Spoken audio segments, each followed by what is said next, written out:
नमस्कार दोस्तों, tax update में आपका स्वागत है। आइए आज हम लोग सीखेंगे कि आईटीआर फॉर्म में शेड्यूल और एफएसआई, टीआर और एफएस शेड्यूल कैसे फिलअप करते हैं। डिपार्टमेंट ने अभी उन्होंने पोर्टल पे इसको अपडेट भी किया है और ये बहुत ही महत्वपूर्ण है क्योंकि आईटीआर 2 और आईटीआर 3 फॉर्म इनेबल हो गए हैं। और किसी भी रेजिडेंट एसएससी का अगर फॉरेन से कोई इनकम है, वहाँ पर कोई टैक्स डिडक्ट हो गया है उनको, तो उसका रिलीफ इंडिया में कैसे क्लेम करना है, या फॉरेन में कोई इमूवेबल प्रॉपर्टी है, कैपिटल एसेट है, कोई डिविडेंड इंटरेस्ट या रेंटल इनकम है, तो उसको यहाँ पर डिस्क्लोज करना है और कैसे यहाँ पर आईटीआर में फिलअप करना है detail, so that global income उसका डिस्क्लोज हो और प्रॉपर कंप्लाइंसेस हो सके। तो आइए देखते हैं वन बाय वन कि कैसे ये रिक्वायरमेंट हम कंप्लाई करेंगे। सबसे पहला शेड्यूल है एफएसआई, मतलब जिसमें details of income from outside India and tax relief. तो यहाँ पर इंडिया से बाहर कोई भी इनकम है उसका डिटेल और टैक्स रिलीफ है। तो इस ये शेड्यूल जो है अप्लीकेबल किस पे है, सबसे पहले हम लोग देखते हैं कि तो जो resident in India tax payer जो है, रेजिडेंट टैक्स पेयर, उस पर यह शेड्यूल अप्लीकेबल है। और इस शेड्यूल के अंदर इनकम का डिटेल जो इंडिया से बाहर किसी सोर्सेज से एक्रू और या अराइज हुआ है, तो उसका डिटेल यहाँ पर देना है। और यहाँ पर इनकम को सेपरेटली रिपोर्ट करना है, हेड वाइज। टोटल इनकम के कंप्यूटेशन में हेड वाइज उसको रिपोर्ट करना है। साथ में ही साथ इसका जो रिलेवेंट एफएसआई का जो कॉलम है उसके अंदर भी डूली मेंशन करना है इसको। तो इसके अंदर क्या क्या आपको मेंशन करना है, तो यहाँ पर बताया गया है कि country code, ISD code of the country code, ISD code है जो कंट्री कोड की जगह पे होगा। और टैक्स पेयर आइडेंटिफिकेशन नंबर, जहाँ पर टैक्स पेड हुआ है तो उसको फिल करना है। और जहाँ पर टैक्स आइडेंटिफिकेशन नंबर अलॉटेड नहीं है तो वहाँ पर पासपोर्ट नंबर मेंशन करना है। अगर कोई टैक्स इंडिया से बाहर पेड किया गया है फॉरेन सोर्स इनकम पे और टैक्स रिलीफ क्लेम किया गया है जो एडमिसिबल है, तो उसका रिलेवेंट आर्टिकल जो डीटीए क्लॉज का है उसको यहाँ पर मेंशन करना होगा।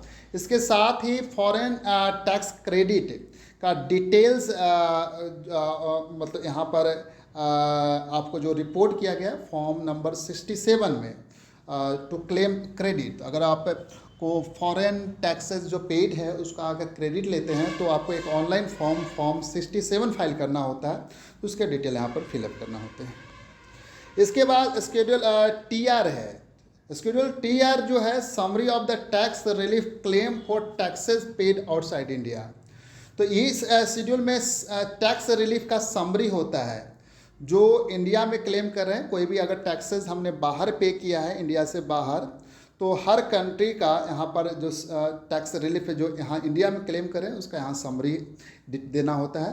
तो ये शेड्यूल जो है डिटेल इन्फॉर्मेशन इसके अंदर प्रोवाइड करते हैं। इसमें देखिए आप कॉलम वाइज है, तो कॉलम इसका ए और बी में जो है जो कंट्री कोड और टैक्स पेयर आइडेंटिफिकेशन नंबर उस रिस्पेक्टिव कंट्री का जो दिया हुआ है उसको फिलअप करना होता है। तो कंट्री कोड आईएसडी कोड जो है कंट्री का, उसको उसके वो कंट्री कोड में आपको फिलअप करना होता है।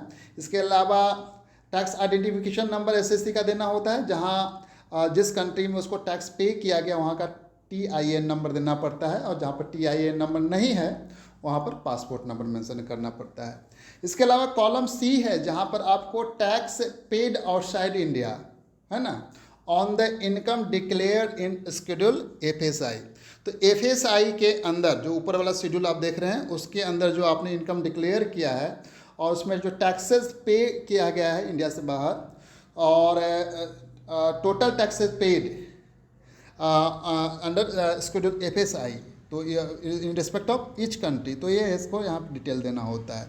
और इसका कॉलम डी जो है जहाँ पर टैक्स रिलीफ अवेलेबल जो है, टोटल टैक्स रिलीफ अवेलेबल जो एफएसआई के अंदर टोटल टैक्स रिलीफ है उसमें से जो टैक्स रिलीफ अवेलेबल है यहाँ पर, तो कॉलम डी में उसको रिपीट करना पड़ता है ईच कंट्रीज वाइज। इसके अलावा आपको कॉलम ई जो है इसका, ये जो शेड्यूल है जो है आपका टीआर, इसका कॉलम ई जो है वहाँ पर आप इनकम टैक्स एक्ट का जो प्रोविज़न है सेक्शन 90, 90A और 91, तो उसको यहाँ पर डिटेल देना पड़ता है किस सेक्शन के अंदर आप क्लेम कर रहे हैं। इसके बाद शेड्यूल FA है, जहाँ पर details of foreign asset and income from any source outside India. इसके लिए बहुत ही अच्छा से इसको डिपार्टमेंट ने एक्सप्लेन किया है। अगर आप रेसिडेंट इंडियन हो और तो उस केस में आपके लिए फॉरेन एसेट का डिटेल आपको फर्निश करना पड़ता है शेड्यूल में। तो ये शेड्यूल नॉट ऑर्डिनरी रेजिडेंट और नॉन रेजिडेंट SSC के केस में अप्लीकेबल नहीं है, तो ये रेजिडेंट इंडियन के केस में अप्लीकेबल है। तो इसके अंदर जो टेबल है, और ध्यान दीजिए, और टेबल के अंदर कैसे फिलअप करेंगे उसको यहाँ पर बताया गया है। तो यहाँ पर टेबल A1 से लेके टेबल G तक है। Table A1 foreign depository account, फिर foreign custodian account, foreign equity and डेप्ट, interest, foreign cash value of insurance contract और annuity contract, financial interest in any entity outside India. India से बाहर अगर आपका किसी कंपनी या पार्टनरशिप फॉर्म या ट्रस्ट में आपका फाइनेंशियल इंटरेस्ट है, तो वो immovable property outside India, any other capital asset outside India और any other account located outside India. अगर कोई अकाउंट आपने इंडिया के बाहर है जिसका आप साइनिंग अथॉरिटी हो, तो उस केस में, और trust created outside India in which you are a trustee और बेनिफिशियरी और सेटलर, और any other income drive from any foreign sources, जो ऊपर अप्लीकेबल नहीं है तो उसको लास्ट में उन्होंने any other income derive from any other foreign sources में रखा है। टेबल G रेसिडुअल्स जो टेबल है। यहाँ ध्यान देना है कि अगर आप रेजिडेंट इन इंडिया हैं तो आपके डिटेल्स फॉरेन एसेट और अकाउंट्स का जिसमें आप बेनिफिशियल ऑनर हैं या बेनिफिशियरी हैं या लीगल ऑनर हैं, तो मैंडेटरी डिस्क्लोज करना है। तो किसको डिस्क्लोज करना है? तो रेजिडेंट इंडिया अगर वो बेनिफिशियल ऑनर या बेनिफिशियरी और लीगल ऑनर है किसी भी फॉरेन एसेट या अकाउंट्स में, तो उसको मैंडेटरी शेड्यूल FA के अंदर इसको डिस्क्लोज करना है। समझते हैं बेनिफिशियल ऑनर क्या होता है। बेनिफिशियल ऑनर किसी भी एसेट के रिगार्डिंग वह इंडिविजुअल होता है जो डायरेक्टली या इनडायरेक्टली कंसिडरेशन पे करता है एसेट के लिए और उसको हेल्ड करता है फॉर इमीडिएट और फ्यूचर बेनिफिट के लिए, डायरेक्ट और इनडायरेक्ट फॉर इंडिविजुअल और प्रोवाइडिंग द कंसिडरेशन और एनी अदर पर्सन। और बेनिफिशियरी जहाँ पर है कि उसके एवज में कंसिडरेशन कोई दूसरा कोई पे करता है, बेनिफिशियरी वो होता है। और अगर आप लीगल ऑनर और बेनिफिशियल ऑनर दोनों हो तो उसके केस में लीगल ऑनर का जो कॉलम है यहाँ पर कॉलम ऑफ ऑनरशिप, वहाँ पर इसको डिटेल भी फिल करना होता है। तो यहाँ देखेंगे 1 बाई 1, जैसे टेबल A1 है, अगर आपने कोई फॉरेन डिपॉजिटरी अकाउंट हेल्ड कर रखा है तो उसके केस में आपको यहाँ पर बताया गया है कि पीक बैलेंस उस अकाउंट में कितना है ड्यूरिंग द कैलेंडर ईयर। देखिए ध्यान दीजिएगा, कैलेंडर ईयर है तो यहाँ पर 31 मार्च में इंडिया में रिपोर्टिंग करना है, लेकिन आपको इसको कैलेंडर ईयर वाइज करना है। तो calendar year ending 31 December, closing balance as at the end of the calendar year ending 31 December, and gross interest paid और credited during the calendar year is required to be disclose. अच्छा, अब ये जो amount disclose करना है उसको converting the same into Indian currency, मतलब SBI का जो टेलीग्राफिक करेंसी जो रेट है वो आप उसके बेसिस पे आपको कन्वर्ट करना है। दूसरा जो है कस्टोडियन में भी सेम टाइप्स के हैं यहाँ पर, लेकिन ध्यान दीजिए कि यहाँ पर जो ग्रॉस अमाउंट पेड जो है स्पेसिफाइड है उसको ड्रॉप डाउन लिस्ट से आपको सेलेक्ट करना है, जैसे interest, dividend, proceed from sale और रिडेम्पशन ऑफ फाइनेंशियल एसेट और other income and respective amount should be mention. तो ये है आपका कस्टोडियन अकाउंट। अब देखते हैं फॉरेन इक्विटी एंड डेब्ट इंटरेस्ट है आपका, तो इसको कैसे डिस्क्लोज करना है इस शेड्यूल में। तो यहाँ पर initial value of the investment, peak value of the investment during the calendar year ending, closing value of the investment at end of the calendar year ending, and gross interest paid, total gross amount paid और credited to the account during the calendar year ending, and total gross proceed from sale of the redemption or investment during the calendar year ending, is required to be disclosed after converting same into the Indian currency. इसके अलावा surrender value of the insurance contract या annuity है जिसका cash value as a end of the calendar year आपको disclose करना है यहाँ पर.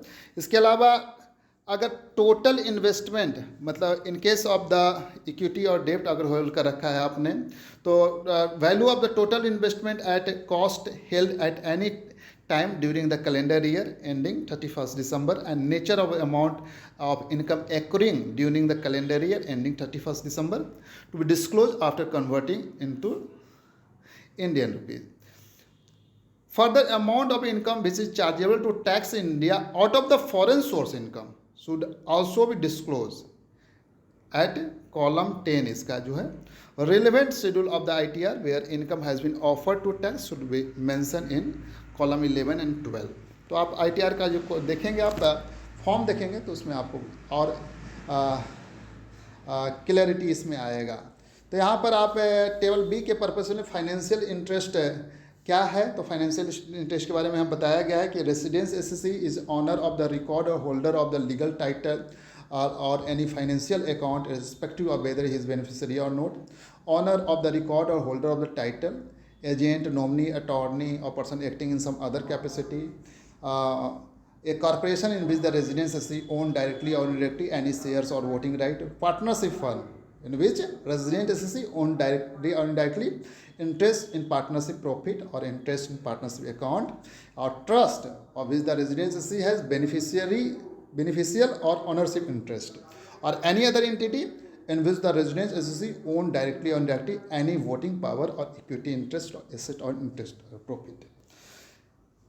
इसी तरह आप इमूवेबल प्रॉपर्टी अगर कोई हेल्ड करते हैं तो उसके रिगार्डिंग आपका value of the total investment at cost in immovable property eight any time during the calendar year ending 31st December and nature of the amount of income derived from property during the calendar year ending is required to be disclosed after converting the same into Indian currency. Further, amount of income which is chargeable to tax in India out of the foreign source income should also be specified. The relevant schedule of the ITR where income has been offered to tax should be mentioned. कहाँ पे है तो उसको यहाँ पर mention करना है इसके कॉलम 10 एंड 11 में. तो ITR का रिलेवेंट शेड्यूल जहाँ पर उस इनकम को आपने ऑफर किया है उसको कॉलम 10 एंड 11 में आपको जो मेंशन किया है वो उसको मेंशन करना है. इसके स्पेसिफिक कॉलम है यहाँ पर. Further amount of income chargeable to tax in India out of the foreign source should also be specified at column 9. और relevant schedule of the ITR जहाँ पर income has been offer to tax ITR के जिस relevant column में आपने इस income को offer किया है उसको इसके कॉलम नंबर 10 एंड 11 इस शेड्यूल के में आपको मेंशन करना है. इसी तरह अदर कैपिटल एसेट में देखेंगे total investment at cost of any other capital asset held at any time during the calendar year ending 31st December and nature of amount of income derived from ऐसे capital asset ending calendar year. इसके अलावा peak balance of the table E की बात करें तो यहाँ पर table E F and G आप एक बार फिर से देखिए कि ई एफ जी में शेड्यूल कौन कौन से हैं. तो ई के अंदर any other account located outside India, अगर मान लीजिए कोई अकाउंट इंडिया के बाहर कोई बैंक अकाउंट है जहाँ पर आप साइनिंग अथॉरिटी है तो उसके कैसे रिपोर्ट करना है. फिर ट्रस्ट क्रिएटेड आउटसाइड इंडिया, फिर अगर रेसिडुअल कैटेगरी जो है तो हम यहाँ पर देखेंगे अभी कोई भी अकाउंट अगर इंडिया के बाहर अगर हम हेल्ड करते हैं जिसमें हम साइनिंग अथॉरिटी हैं तो उसके बारे रिगार्डिंग कैसे डिस्क्लोज करना है ये इम्पोर्टेंट है. तो यहाँ पर आपको पीक बैलेंस और total investment at cost in respect of the account in which you have a signing authority during the calendar year ending at 31st December is required to be disclosed after converting into Indian currency. यहाँ पर ध्यान देना है कि only those foreign account which have not been reported in above table, ऊपर अगर report नहीं किया है यहाँ पर रिपोर्ट करना है. ऐसा नहीं कि ऊपर भी रिपोर्ट कर रहे हैं यहाँ भी रिपोर्ट कर रहे हैं, नहीं, एक जगह रिपोर्ट करना है. In case the income accruing in such foreign account is taxable in India, please specify the amount of income which is chargeable to tax in India in column number 9 and relevant schedule of the ITR जहाँ पर आपने किया है उसको column 10 and 11 में करना है। इसी तरह trust setup under the any law of the country outside India where you are trustee beneficiary और settlor is required to be disclosed, and in case of any income derived from such trust is taxable in your hands in India, please specify the amount of income.